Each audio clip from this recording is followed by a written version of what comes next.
Donc, je vais laisser la parole à M. Mohamed Ali Boutapi, qui est de MAP Communication, qui va nous présenter l'idée qui a été élaborée. Et après, on va laisser à M. Pedro Kachif, Strategy Officer, un commentaire sur ce qu'il aura entendu et comment ensemble on peut créer la stratégie et le groupe de travail pour arriver à réaliser le projet. Monsieur Boutapi, à vous la parole. Alors, merci beaucoup. Merci Cléophas pour l'invitation pour le Italia Africa Business Week. Je remercie aussi mon ami Walid Lokil aussi de m'avoir un petit peu intégré dans ce forum important. Juste une petite précision par rapport à mon nom, c'est Aboudi, c'est pas Boutapi, c'est Aboudi. En plus, mon nom il existe au Cameroun, donc je veux pas fâcher mes frères et sœurs au Cameroun. C'est pas bon. On s'est trompé sur le titre de Monsieur Béga, on s'est trompé sur votre nom, on va se faire chicoter à la fin. Non, il n'y a pas de souci. Merci. Sans problème. Okay. Merci beaucoup. Et comme je dis, parce que ça existe aussi au Cameroun, donc mes frères et sœurs au Cameroun, je ne veux pas les fâcher aussi. C'est pas bon. Donc voilà, donc merci beaucoup. Effectivement, moi, je dirige une agence PR qui s'appelle l'agence MAP. C'est une agence totalement dédiée au continent africain. Nous travaillons sur l'Afrique subsaharienne depuis 2002. Vraiment content d'être là. Bien évidemment, avec mon ami Walid Lokil, c'est un groupe très important en Tunisie. Ils sont là depuis longtemps, ils connaissent très très bien le marché. On a travaillé sur une petite présentation des relations tripartites entre Tunisie, Italie et l'Afrique subsaharienne. Bien évidemment, ça c'est un forum où on parle de l'Italie et l'Afrique. Et puis, quand on parle d'Italie et l'Afrique, on est en train de parler d'un pays et d'un continent. Un pays et un continent, donc il y a des proportions. On a toujours, et on veut toujours le dire, nous, c'est que le continent africain, il n'y a pas une Afrique, il y a plusieurs Afriques. L'Afrique du Nord, elle n'est pas l'Afrique de l'Est, elle n'est pas l'Afrique de l'Ouest, elle n'est pas l'Afrique centrale. C'est important de mettre les choses au point et les proportions. Alors, moi, je vais parler un petit peu des relations entre ce pays-là, l'Italie, avec le continent africain, avec quelques chiffres, avec quelques exemples de relations qui ont été faites, quels sont les pays où historiquement l'Italie a travaillé avec. Et puis après, on va venir jusqu'à les relations entre la Tunisie, l'Italie, puis après faire un petit peu l'extension sur les relations tripartites. Alors, ces dernières années, l'Italie n'a cessé d'intensifier le dialogue politique en Afrique. Il y a justement 3 nouvelles ambassades qui ont été créées en Guinée, au Niger et au Burkina Faso, avec une représentation permanente auprès de l'Union africaine qui a été ouverte en 2017, et ce à quoi se sont ajoutées de nombreuses visites de la part d'officiels italiens sur le continent et réciproquement. Alors, la priorité de l'Italie au niveau du continent était premièrement le Sahel. Et puis ça, c'est pour des raisons bien évidemment sécuritaires évidentes. L'importance de l'agenda italien. Alors Rome a soutenu financièrement le secrétariat permanent de G5 Sahel avec un montant de 810 000 euros pour la période 2017-2018. Et puis après, il y avait une force commune dans cette même période où la coopération italienne a également alloué au G5 60 millions d'euros qui ont rajouté après 30 millions d'euros. Et c'est toujours dans le cadre des projets sécuritaires. Alors, aussi, il y a de nombreux projets qui figurent, notamment le nouveau centre pour le développement durable de l'Afrique. Il a été inauguré le 28 janvier à Rome. Ce dernier est financé par le ministère de l'Environnement et de la Coordination avec la FAO et la PNUD, avec un montant de 1,5 million d'euros. Autre région historiquement importante pour l'Italie, c'est l'Afrique de l'Est. Il y a beaucoup de panélistes qui ont parlé de cela dans votre forum. L'Afrique de l'Est fait elle aussi l'objet d'un intense ballet diplomatique italien, notamment au niveau de la Corne de l'Afrique. Rome contribue au maintien de la paix par le biais de ses relations bilatérales, mais aussi en tant que coprésident du forum des partenaires de l'autorité intergouvernementale pour le développement qui s'appelle l'IGAD, une organisation qui rassemble un petit peu les pays de la région. Dans le domaine toujours de la sécurité, l'Italie apporte une contribution essentielle aux 3 missions de l'Union européenne, une mission qui s'appelle EUNAVFOR, Atalanta et l'opération maritime anti-piraterie. Et puis, dans le secteur économique et commercial, il y a environ 10 millions d'euros qui ont été alloués à l'Érythrée et des fonds supplémentaires aussi ont été accordés à l'Éthiopie. Alors, l'Italie, elle a trouvé un petit peu la nécessité de trouver de nouveaux marchés. Les autorités s'activent également sur le plan des affaires, bien évidemment. Elle a enregistré en 2018 pour environ 40 milliards d'euros d'échanges avec l'Afrique, soit une augmentation de 11%, ce qui la positionne au 7e rang mondial sur ce plan. Alors, derrière, bien évidemment, la France, l'Allemagne, mais devant le Royaume-Uni, même si le Royaume-Uni, en ce moment, avec le Brexit, il est en train d'avancer un petit peu. Il a d'ailleurs organisé un forum qui s'appelle UK Africa Summit au mois de janvier dernier, avant justement les lockdowns au niveau du Covid. Et il y avait à peu près une vingtaine de pays subsahariens qui ont été invités au Royaume-Uni. Et c'est le Royaume-Uni est en train de rechercher des marchés avec le Brexit et c'est le continent qui l'intéresse le plus. Certains pays comme la Mozambique ont vu aussi leur contribution à ces échanges atteindre près de 500 millions d'euros contre environ 150 millions précédemment. Et c'est principalement dans le secteur gazier. Alors l'Italie aussi, elle multiplie des missions plus larges. Lors des voyages en Éthiopie, par exemple, il y avait un rapprochement entre l'Érythrée. Ils ont travaillé sur le rapprochement entre l'Érythrée et l'Éthiopie. Il y avait en même temps une quarantaine d'entreprises et ONG, des banques de développement, en vue de promouvoir une approche plus intégrée. D'ailleurs, Cléophas, vous étiez, je pense, avec le ministre des Affaires étrangères au niveau de l'exécutif italien Africa Business Week, et vous étiez à ses côtés pour un petit peu dynamiser un petit peu ces relations entre le Burkina et l'Italie dans ce voyage-là. Alors en 2018, les Africains étaient plus de 1 million à résider de manière légale en Italie. Ça, c'est un chiffre important. En tête des nationalités africaines, il y a les Marocains, les Égyptiens, les Sénégalais, puis après, il y a les Tunisiens. Et on compte en Italie, et ça, c'est important aussi, pas moins de 60 000 entreprises, surtout des PME, créées par des Africains, dont 12% de femmes. Et ça, c'est important, c'est un chiffre important. Et ça, c'est pour dire qu'il y a toujours cette relation-là entre l'Italie et le continent. Alors, il faut insister sur la contribution économique de ces migrants-là en Italie, mais aussi sociale et culturelle de ces derniers à l'évolution du pays. Par contre, ce chiffre-là et ces chiffres-là restent toujours malheureusement pas très audibles pour dire qu'il y a une migration qui aussi contribue au développement économique de l'Italie. Ce n'est pas dans un seul sens, c'est dans les deux sens. Alors, l'action de l'Italie au niveau du continent est restée depuis quelques années restreinte, dirigée plutôt vers des raisons sécuritaires et migratoires. Et en fait, aussi parce que sa proximité avec la Tunisie ou la Libye, elle est la première ligne de la question migratoire qui tourne à l'obsession au sein de sa classe politique parfois. Et l'économie, les échanges commerciaux et les relations avec le continent n'étaient pas une priorité par rapport aux parties sécuritaires et migratoires. Si on parle un petit peu des industries, des transports, de l'agro-industrie, de l'énergie, qui représentent à peu près 60%, là c'est des chiffres un petit peu des investissements italiens en Afrique. Alors d'après la CNUSED, l'Italie s'est hissée en 2018 au rang de 6e investisseur mondial en Afrique, après la France, les Pays-Bas, les États-Unis, le Royaume-Uni et la Chine, avec un stock d'IDE, d'investissement direct étranger, de 28 milliards d'euros. Et ce sont les pays d'Afrique du Nord qui restent en première ligne, même si l'an dernier, l'Afrique du Sud et le Nigeria ont été les deux principaux destinataires de ces IDE-là, avec respectivement 4,5 et 1,3 milliards de dollars. La place de l'Italie dans ce classement tient surtout à la forte contribution de son entreprise Eni. À elle seule, cette société privée d'hydrocarbures détenue 30% par l'État, pèse pour environ 8 milliards d'investissements, ce qui fait d'elle la plus africaine des sociétés italiennes.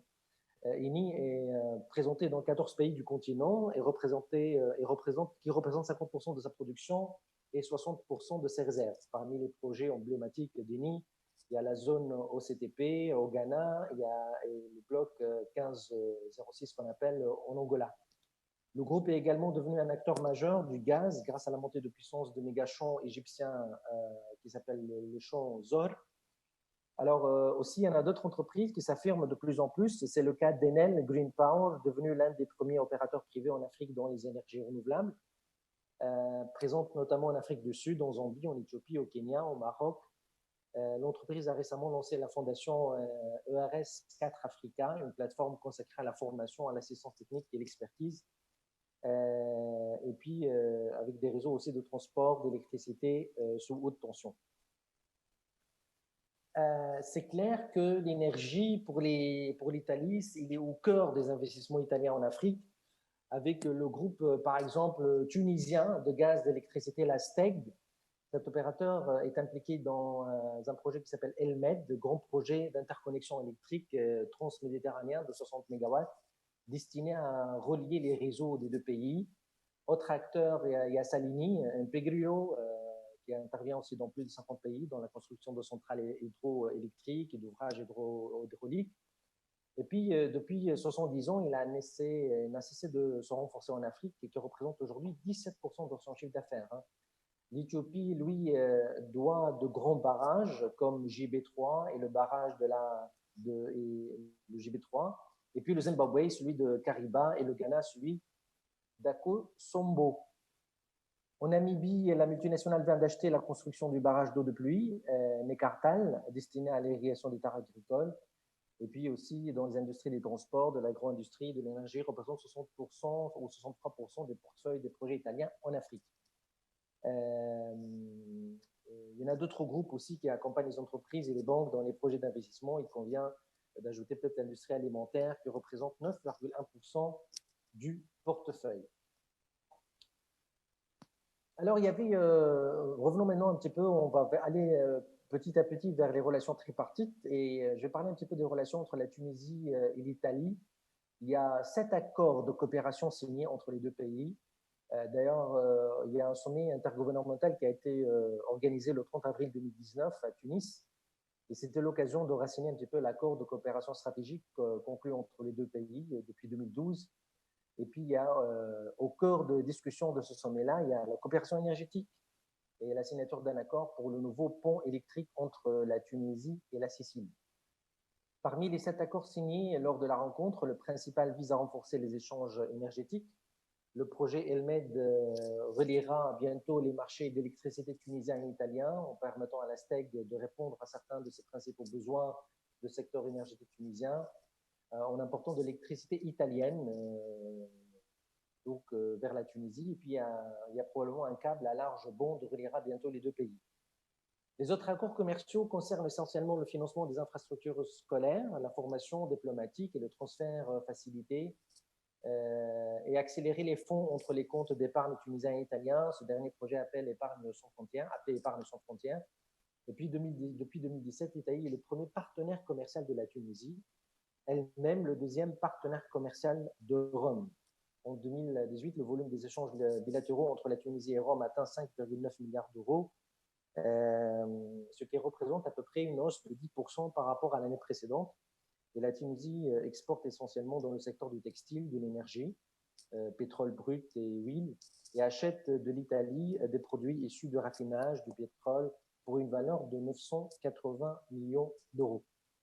Alors, quels sont les axes de développement, collaboration tripartite entre la Tunisie, l'Italie et le continent et l'Afrique subsaharienne? Il faut savoir que la Tunisie, elle appartient à quelques groupements économiques qui peuvent ouvrir les portes pour l'Italie, notamment le groupe économique UAMOA. Alors, selon une étude d'un cabinet ACC Société du Conseil d'études et de formation sur les opportunités et les moyens d'accès au marché ouest-africain, qui prévoit l'implantation en 4 ans de 55 sociétés tunisiennes dans les 8 pays de l'UAMOA, contre seulement 14 en 2010, ce qui évalue à 8,5 millions de dinars de coûts requis pour la réalisation de ce projet. Ça veut dire que ces entreprises-là qui vont être installées dans le groupe UAMOA est peut-être une porte, une fenêtre pour l'ouverture, pour une collaboration italo-tunisio-africano-subsaharienne. Alors, ce projet-là qui va implanter 55 sociétés tunisiennes dans les pays de l'UEMOA, il est cofinancé justement par la coopération italienne à raison de 1,3 million de dinars. L'étude dont les résultats ont été présentés par le CEPEX recommande des marchés appuyés par la signature d'un accord préférentiel. Donc, il va y avoir des accords préférentiels avec ces pays-là et qui sont à peu près 9 ou 10 pays avec, qui ont un potentiel de 80 millions d'habitants. Je parle de Bénin, Burkina Faso, Côte d'Ivoire, Guinée-Bissau, Mali, Niger, Sénégal et le Togo. Rappelons que depuis 2000, la Tunisie a entamé aussi des négociations elle a entamé les négociations avec l'UEMOA pour la signature d'un accord commercial tarifaire préférentiel qui permettrait aux produits tunisiens et à ceux des pays de l'UEMOA de bénéficier d'un abattement de 50% sur les droits de douane. La Tunisie aussi, c'est un membre observateur de la CEDEAO. Le CEDEAO a été créé en 1975 et il compte 16 États membres. C'est une organisation économique régionale. La Tunisie a signé un mémorandum d'entente avec la Commission de communauté économique de l'Afrique de l'Ouest, le CEDEAO, et qui comprend aussi une feuille de route pour le développement des relations bilatérales et devenu un membre aussi observateur. Donc, deux groupements économiques très importants. La Tunisie, elle est dedans. Le troisième, et peut être aussi un axe de développement très important pour l'Italie sur l'Afrique subsaharienne, c'est la COMESA. Et la Tunisie a signé l'accord de la COMESA. Et donc, tous les produits industriels, agricoles, les produits de la pêche, de l'artisanat, importés des pays du membre de la COMESA sont totalement exonérés de tous les droits de douane et autres frais et des taxes équivalents, sous réserve bien évidemment du principe de réciprocité. À l'exception, il y a 2 pays ou 3 pays comme l'Érythrée, l'Éthiopie et les Lituanie, à l'exception des marchandises importées de ces 3 pays-là. Alors, il y a beaucoup d'abattements douaniers au niveau COMESA et qui peuvent être bénéficiés bien évidemment à la région et puis aussi aux partenaires de la Tunisie dans ces marchés-là. L'ASLECAF, ce projet continental important, et je reviens à la dimension et les proportions entre la Tunisie, entre l'Italie et le continent, c'est un pays en face d'un continent. Le continent s'organise autour d'une zone de libre-échange qui va entrer en vigueur le mois de janvier 2021 avec des proportions et des abattements tarifaires importants, avec des accords sur les déplacements marchandises et personnes aussi. Et la Tunisie, bien évidemment, a joint les 30 pays qui ont signé déjà et ont ratifié la convention fondatrice de cette zone importante qui vise à mettre en place un cadre intégral permettant un échange fructueux au niveau des relations commerciales entre les pays membres de l'Union africaine. Et ça, c'est une avancée importante parce que la zone de libre-échange africaine est la plus grande au monde. Elle représente pratiquement 1,2 milliard de personnes et des échanges de plus de 300 milliards de dollars. Elle permettra aussi d'augmenter le niveau des échanges commerciaux entre les pays africains de 16 à 33%. Donc, le fait d'avoir des relations bilatérales tripartites, ça peut ouvrir aussi un marché de la zone de libre-échange, un marché continental important. Je ne vais pas beaucoup tarder, mais je vais parler un petit peu maintenant des axes de développement et peut-être des recommandations qu'on avait faites avec notre ami Walid Loutil pour les relations tripartites. Il est clair que la Tunisie, avec un positionnement stratégique méditerranéen et un tissu économique compétitif sur le marché subsaharien, peut être un partenaire privilégié pour l'Italie sur le continent. Nous, on parle toujours d'aller en meute. C'est une stratégie payante. Ça veut dire qu'il faut aller tout le monde et il faut qu'on s'organise autour d'une organisation pour que ça soit efficace.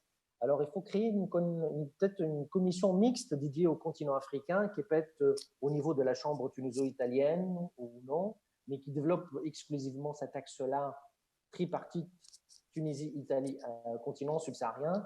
Travailler sur un plan de communication pour développer la notion de brand Italian Africa et couper les images de refoulement des migrants parce que l'Italie a beaucoup souffert de ces images-là au niveau du continent africain. Et donc, il faut peut-être retravailler cette image-là.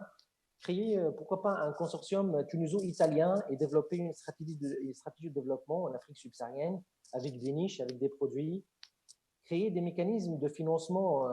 Walid Lokil a parlé beaucoup des financements, et ça c'est important. Créer des mécanismes de financement et de promotion réelle pour des actions concrètes et variées. Développer des actions diplomatiques conjointes et puis capitaliser sur les success stories italiennes et tunisiennes en Afrique subsaharienne pour profiter du réseau et développer des synergies. Il faut savoir que l'Italie, en Tunisie par exemple, on a des cités, on a beaucoup d'Italiens qui sont encore là. Avant l'indépendance de la Tunisie, après l'indépendance, il y a des quartiers qui sont jusqu'à maintenant connus en Tunisie. Et à Tunis, la capitale, c'est le quartier des Italiens. Il y a même des nominations de quelques rues et avenues, des nominations italiennes. Et ça, c'est important pour les relations et pour rapprocher un petit peu les peuples, c'est très important. L'autre axe de développement, c'est l'agriculture et l'énergie. Deux exemples de grandes réussites de la Tunisie dans la collaboration subsaharienne au niveau du secteur agricole et qui englobe l'exportation du matériel agricole, l'accompagnement des projets clés en main, l'acheminement des produits agroalimentaires, l'étude au niveau des sols, les études stratégiques sur les projets agricoles, l'aquaculture, la structuration des chaînes de valeur agricoles. Et là, la Tunisie elle a des réussites au Niger, en Mauritanie, au Burkina Faso, au Bénin, au Mali, au Congo. D'exemples d'énergie, il y a beaucoup de travail sur les projets d'efficacité énergétique, l'énergie renouvelable, la production d'électricité, de l'éclairage public, l'assistance technique et études de projet, le transport d'électricité et le financement des projets énergétiques. Quelques pays où la Tunisie avait des succès, c'est la Mauritanie, le Burkina Faso, le Sénégal, le Rwanda, le Congo, le Gabon et le Cameroun. Donc, voilà un petit peu ce qui sort de cette étude-là. Les perspectives sont très importantes.